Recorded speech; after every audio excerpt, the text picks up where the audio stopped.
हाँ, ये आपका क्लास 10th का सब्जेक्ट जो है इस बार चल रहा है मैथ। इसमें टॉपिक है निर्देशांक ज्यामिति। निर्देशांक ज्यामिति में चैप्टर है सरल रेखा। सरल रेखा का ये अगला टॉपिक है। किसी भी समीकरण का अगर वह लंब रूप में है तो उसको किस तरह से समीकरण फाइंड किया जाता है। जैसे यहाँ पर लिखा है कि मूल बिंदु से किसी सरल रेखा पर डाले गए लंब तथा उस लंब द्वारा एक्स अक्ष के साथ बना कोण अगर मुझे मालूम है तो उस रेखा का समीकरण किस तरह से ज्ञात किया जाता है। इसका हम डेरिवेशन करेंगे फार्मूले का, किस तरह से क्वेश्चन को उस तरह से किया जाता है। तो यहाँ पर हम फार्मूले का डेरिवेशन करेंगे।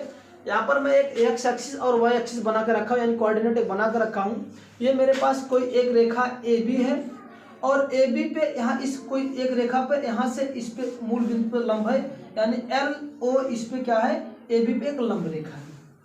साथ साथ इस ए बी पर एक कोई अन्य बिंदु पी है जिसका कोऑर्डिनेट एक्स वाई है और पी बिंदु से एक्स अक्ष पे यानी ओ अक्ष पे एक लंब खींचा हूँ कि जो कि पी एम है। फिर दूसरी बात, जो ये लंब है इस एल ओ यही लंब जो है का रास्ता दिया है, ये दिया है लंब और इसकी पूरी लेंथ क्या दे रखा है, स्मॉल पी दे रखा है। जैसे ही फिर क्या किया, यम बिंदु से जो एक्सिस एक्स एक्सिस पे था, यम बिंदु से इस वाले रेखा पर जो लंब रेखा थी उस पर एक लंब डाला जो कि यम एल है, यम एन है। सेकंड बात यहाँ पर यह है कि पी बिंदु से एन यम पर एक लंब डाला जो कि पी आर है।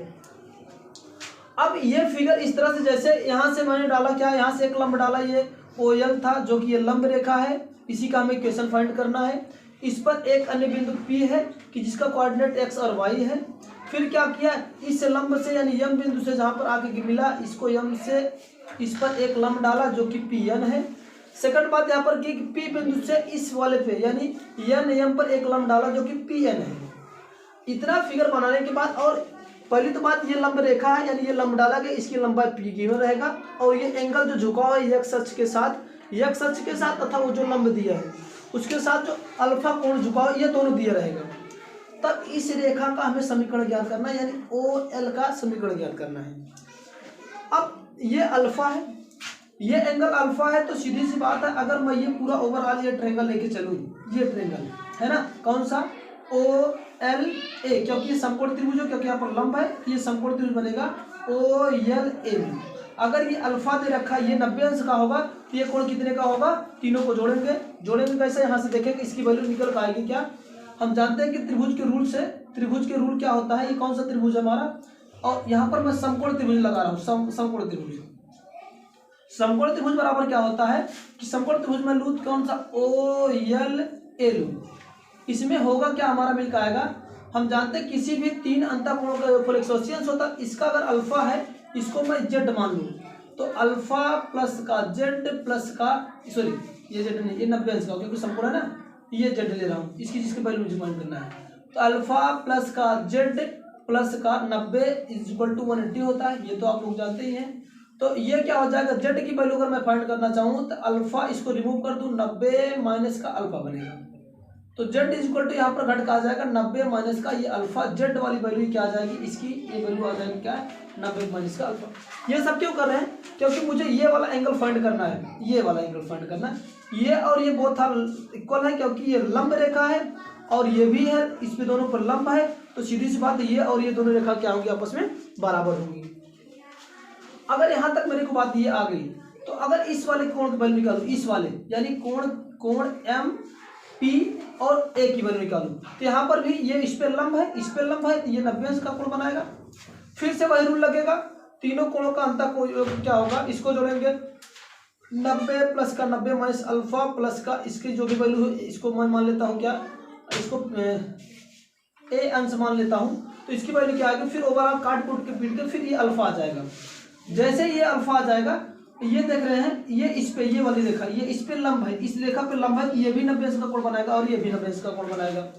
तो जैसे ये 90 अंश का बनाएगा, यहाँ से लेकर पूरा ये यहाँ तक 90 अंश का है, जिसमें से इतने मुझे क्या हो गया, अल्फा हो गया, तो इसके वैल्यू क्या हो जाएगी, इसकी वैल्यू जो आएगी 90 माइनस क्या हो जाएगा, अल्फा। क्यों, क्योंकि एक जो है कि 90 अंश का कोण में दोनों का योग कितना होगा, यहाँ से करेंगे 90 बराबर क्या होगा, अल्फा प्लस ये अगला वाला बी में मान लेता हूँ, तो बी की वैल्यू क्या आ जाएगी, 90 माइनस का अल्फा आ जाएगी, ये 90 माइनस का अल्फा।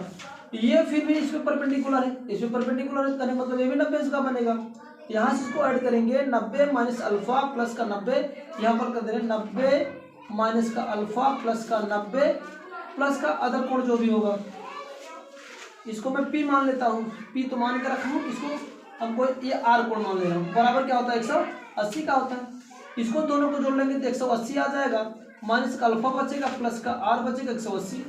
अब ये 180 से कैंसिल आउट होगा तो आर बराबर क्या हो जाएगा अल्फा, फिर से ये अगेन ये जो अल्फा कोण आ जाएगा ये अल्फा कोण आ जाएगा। इन दोनों की मुझे आवश्यकता, बाकी ये तो निकल आएगा ही, इन तीनों की सहायता से इसको निकालेंगे। अब ये मेरे को अल्फा आ गया, ये निकाला मैं अल्फा आया। अब यहाँ से हम लगाते रूल, क्या समकोण त्रिभुज जो मुझे पढ़ना है अब तक, ये यहाँ से समकोण त्रिभुज ओ एन एम में, ये वाला देखते हैं ओ एन एम, ये क्योंकि समकोण त्रिभुज है तो समकोण त्रिभुज ओ एन एम में। अब समकोण त्रिभुज में हम क्या जानते हैं, क्योंकि त्रिकोण पाइथागोरस का जो प्रमेय लगता है त्रिकोणमिति का, त्रिकोणमिति अनुपात समकोण त्रिभुज फाइंड किया जाता है। अगर मुझे क्योंकि मुझे इसकी वैल्यू फाइंड करनी, इतने की वैल्यू, क्योंकि इसकी मुझे रेखा की वैल्यू चाहिए तो सबसे पहले इसकी पूरी टोटल की वैल्यू चाहिए, तो सबसे पहले मैं इतने की वैल्यू निकाल लेता हूँ। इतने इसकी वैल्यू निकालने के लिए अगर हम देखें समकोण त्रिभुज है, ये कर्ण बनेगा और ये क्या बनेगा, ये आधार बनेगा और ये लंब ना। तो यहाँ पर मैं लिख दिया हूँ उसकी फिगर बना के, ये कर्ण हो जाएगा क्योंकि ये देखो इस पी पॉइंट का कोऑर्डिनेट यहाँ से लेकर यहाँ तक एक्स होगा क्योंकि भुज है, और दूसरा कोट है ये वाई बनेगा, यानी यहाँ से लेकर यहाँ तक लेंथ वाई बनेगा इस पॉइंट से, और यहाँ से लेकर यहाँ तक का बनेगा आपका एक्स बनेगा इस पॉइंट से। तो वही चीज यहाँ पर लिखा हूँ, एक्स लिखा हूँ, ये वाई होगा। इस वाले त्रिभुज में हम देखेंगे तो ये बनेगा क्या एक्स, ये आधार बनेगा, इसको आधार कहते हैं, और ये लंब बनेगा।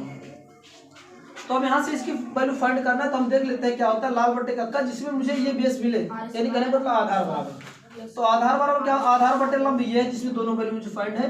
तो आधार बटे लंब क्या होता है, कास अल्फा, ये एंगल अल्फा है, तो कास अल्फा बराबर क्या हो जाएगा आधार बटे कर्ण, आधार की वैल्यू कितना है ओ एम में लिख देता हूँ, ओ एम बटे कर्ण कितना है आपका ओ एम, तो ओ एम लिख दिया। तो कास अल्फा बराबर यहाँ से क्या आ जाएगा, कास अल्फा बराबर आ जाएगा ओ एन बटे ओ एम की वैल्यू क्या है एक्स है, यहाँ पर एक्स पूरा कर दिया। ओ एम की वैल्यू फाइंड करना है तो यहाँ से डिवीजन है, इधर आपका मल्टीप्लिकेशन हो जाएगा, तो ओ एन बराबर क्या हो जाएगा एक्स इंटू कास अल्फा। ये इक्वेशन फर्स्ट बना के यहाँ पर इसको छोड़ देते हैं। दूसरी बात, यहाँ तक तो मुझे वैल्यू मिल गई, इसकी और वैल्यू चाहिए, तो ये आप देख रहे हैं इसका लेंथ और ये लेंथ दोनों बोथ आर सेम होंगे, तो यहाँ पर लिखेंगे, यहाँ पर लिख दिए हैं ये एन एल, ये एन एल और आर पी दोनों क्या है आपस में बराबर है। अब हम देखेंगे इस वाले त्रिभुज में, क्योंकि इसीलिए मैं इसका कोण की वैल्यू निकाला था कैसे अल्फा आया। तो अब इसमें देखेंगे समकोण त्रिभुज पी आर एम में, पी आर एम में, अब यहाँ पर देखेंगे तो ये इसके लिए लंब बनेगा, ये तो कर्ण है ये होगा, ये बेस बनेगा। यहाँ पर हमें किसकी वैल्यू निकालना, ये तो लंब की वैल्यू निकालना, तो लंब किस में आता है, साइन में आता है, लंब और कर्ण, लंब और कर्ण की वैल्यू पता है, तो यहाँ से साइन का रेशियो हम निकालेंगे। तो यहाँ से लिखे हैं साइन अल्फा बराबर क्या होता है, साइन अल्फा बराबर होता है लंब बटे कर्ण होता है, और लंब यहाँ पर कितना है पी आर है, और कर्ण कितना है आपका यहाँ पर दे रखा है पी एम, तो वहां पर लगाएंगे साइन अल्फा बराबर होता है पी आर, यानी पी आर बटे पी एम, पी एम। अब दोनों की वैल्यू पुट अप कर दे, साइन अल्फा बराबर पी आर की वैल्यू क्या है, पी आर की वैल्यू कितनी है भैया, पी आर की वैल्यू कुछ भी है, इसको मैं मान लेता हूं, ठीक है ना। पी आर की वैल्यू यहाँ पर पी आर लिखते हैं, पी आर अपन, और यहाँ से पी एम की वैल्यू कितनी है वाई है, यहाँ से पी आर की वैल्यू मुझे फाइंड करना, तो पी आर ऐसे रहेंगे, तो ये भाग इधर के गुणा हो जाएगा, पी आर इक्वल टू हो जाएगा वाई साइन अल्फा। ये इक्वेशन सेकंड बना देते हैं। अब चाहे तो आपको दो मेथड बनता है, चाहे तो इक्वेशन फर्स्ट और सेकंड को ऐड कर लो तो भी ये बनेगा, या तो इस पूरी रेखा को मुझे समीकरण मुझे फाइंड करना है, तो ओ एल दो पार्टों में डिवाइड है, तो ओ एल को दो पार्टों में ऐड कर लेंगे, तो ओ एल बराबर क्या हो जाएगा, ओ एल बराबर क्या हो जाएगा ओ एन धन एन एल हो जाएगा, जो कि यहाँ पे लिखा हूँ ओ एल बराबर ओ एन धन एन एल। अब करते क्या है, दोनों की वैल्यू समीकरण 1 और 2 से उठा के रख देते हैं, क्योंकि पी आर की वैल्यू यहाँ पर रख दूँ, यहाँ पर पहले ही लिखा हो कि पी आर की वैल्यू क्या है एन एल के बराबर है, एन एल, इसको हम लिख सकते हैं इक्वेशन ये सेकंड आपका है।